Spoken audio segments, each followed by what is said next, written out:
Hi అండి, ఎలా ఉన్నారు? ఈరోజంటే తెలుసా కాలీఫ్లవర్ పొటాటో కర్రీ. ఎటువంటి మసాలాలు యూస్ చేయక్కర్లేదు. ఈ ఎండాకాలంలో ఎంత తక్కువ యూస్ చేస్తే అంత మంచిది కదా. దీనికోసం ఏంటంటే ఒక ప్యాన్ పెట్టుకుని ఆయిల్ హీట్ చేసుకుని జీలకర్ర ఆవాలు నేనైతే వేసుకున్నాను. మీకు కావాలనుకుంటే పచ్చెనపప్పు మినపప్పు కూడా వేసుకోవచ్చు. ఒక్క పచ్చిమిర్చి వేసుకున్నాను, ఎందుకంటే పిల్లలు కూడా తింటారు, కమ్మగా ఉంటుంది కాబట్టి.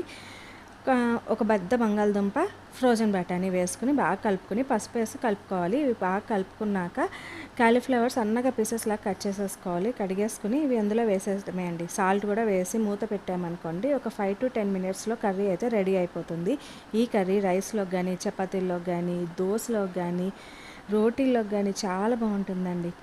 పెద్దగా స్పైసీనెస్ కూడా ఎక్కువ ఉండదు కాబట్టి పిల్లలు కూడా ఈజీగా తినేస్తారు. లాస్ట్లో కొత్తిమీర కరివేపాకు వేసి గార్నిష్ చేసేసుకోవటమే.